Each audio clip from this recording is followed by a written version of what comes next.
Hi and welcome to this video. We will show you how to use the controller catalog in EcoStruxure Machine Expert.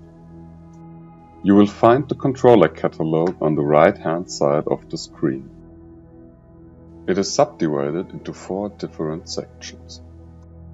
At the top you will find Favorites, which allows you to get fast access to your most used devices. Below you will find Logic controllers. Also, motion controllers are accessible. At the bottom there is an HMI controller section. You can also use the search function by typing in the name of your controller. Once it is highlighted in yellow, you can easily drag and drop it into the device tree on the left.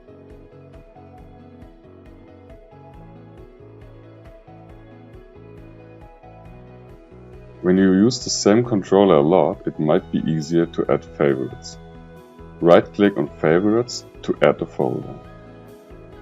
Assign a name to the new folder.